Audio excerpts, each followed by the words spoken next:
I want to talk a little bit about Mason Greenwood as well. Good. Before we get into the game. We've seen in the last sort of couple of weeks, was it 2 or 3 weeks ago, on duty for England, he was sent home for getting birds back to the hotel and that, him and Phil Foden. Just bowl them birds, mate. Yeah. Bowl them again. Bowl them birds.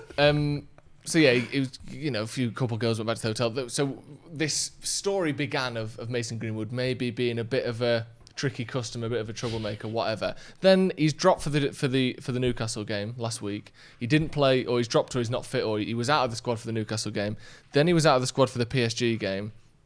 And then a couple of days ago, the reports started coming from Sky Sports, from other outlets, saying Mason's been warned about his conduct at United. He's often late for training, general tardiness, these sorts of things. And then, we're expected to think, or we are being told to think, that there's problems with Mason Greenwood.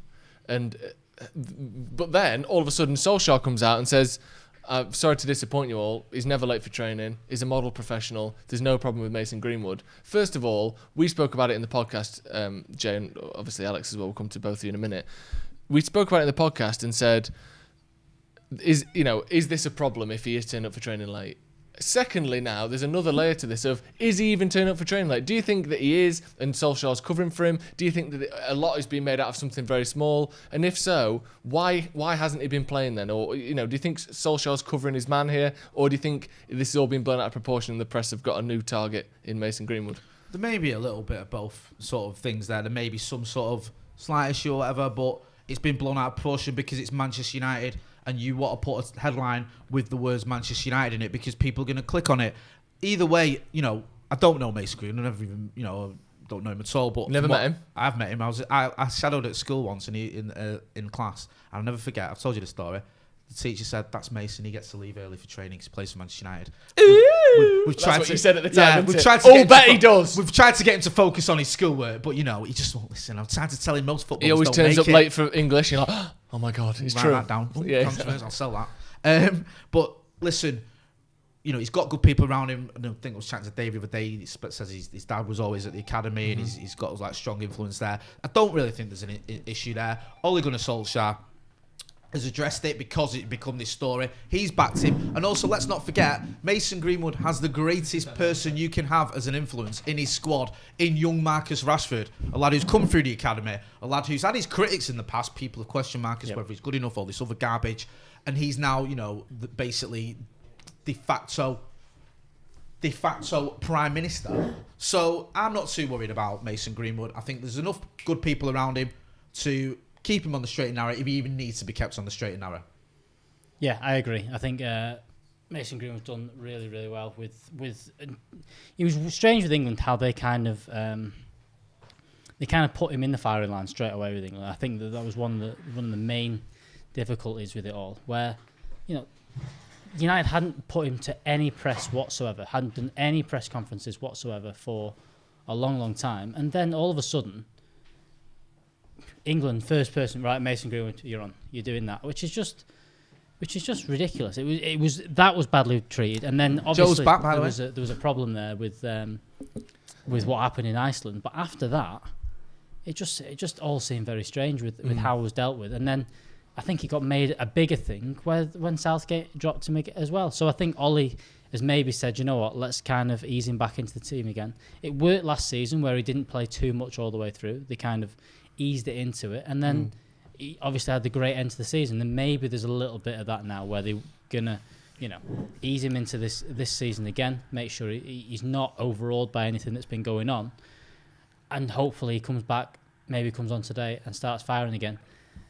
But he's still a young lad. He's still doing really well for Manchester United. It seems like a big storm in a teacup. It does, doesn't it? And it was only really a couple of places that were reporting this story that he's been turned up for late for training. They didn't seem to have any quotes. It all just seemed to be very circumstantial and who knows what's going on rather than anything concrete at all. So, it's hard to say really, isn't it? But I don't know.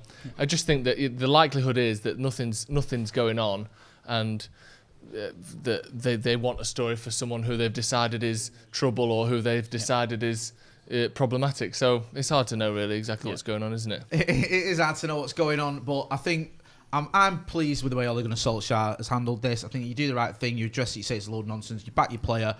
I think Ole has the respect of his players. There's this nonsense that goes around. I don't want to keep going on about defending Ole because I've just done it and people are going, oh, Jay, give it a rest. But there was this myth that Ole almost wasn't respected by the players. He came in, he was dead nice to him because he wasn't Jose Mourinho.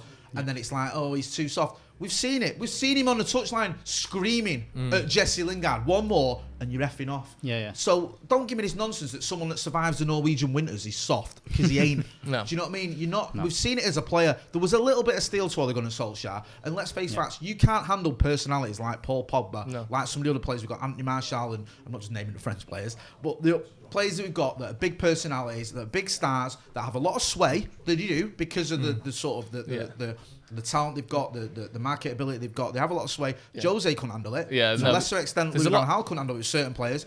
Ole has done. He's handled it in the right way. He's getting the best out of these players because he's respected. So it just seems like people, again, they either look for a story that isn't there, or they look for an excuse to bash a young, and I'll say it, talented black lad, or the Manchester United manager. And I just think people need to move on. Yeah, and it seemed like as well for all of the time that Ole's been manager. I know it's a separate thing, almost back to the last point, but it seems as though there's just been an open season on United. Whenever they're doing well, it's look at this player who's done well for him. It's Bruno's fault that they've done well, or Bruno's credit that they've done well. Whenever they've done badly, Solskjaer's got to go. There's never been any mainstream or even social media. Don't you think it's game by game? It's ridiculous. I've never seen. I mean, I've understood it if like Ole went and lost 8 games on a trot, but he'll at least have one result. And where is it? Like, that's it. What is it? Who is it? And what is it that is perpetrating and that is pushing this thing of Ole out, Ole in? You have to pick your side and you have to stick to it no matter what. Where is this? There was a point, right, where, and I'll be honest, because people could dig out all videos, I was moising at one point. I was sticking up for him. I mean, it was quite early on, I'm not going to lie. But there was a time when you like give the manager a chance, let him at least have a crack at this, because he's just come in, and obviously, you know, Fergie wanted him. I know he says he doesn't anymore, but Fergie wanted him. You back him. But then you get to a point where, for me, it was Fulham at home, where you're like, no, this can't carry on. Do you know what I mean? And it's the same with Jose. I was pro Jose until... Prose. That's done. Until, ironically, the game against Anfield was the one where I couldn't defend him. Against Anfield. Against Anfield FC. It's the new name for Liverpool. Pro Evo, innit? Pro Evo, yeah. So against Liverpool, you're like, this makes no sense. The tactics don't make any sense. It's almost like he's sabotaging his own United career. So you back a manager to a certain point, but it wasn't after like one result or one poor result where you go, that's it now. Which to some United fans, it doesn't. There's even this sort of sense. It's not just the media, but where I saw some narrative going on social media the other day, and this was journalists and so-called, well, they are United fans, so I shouldn't say that, but journalists and United fans, that the win against PSG was a bad thing because Poch might end up at PSG before we can get him at United.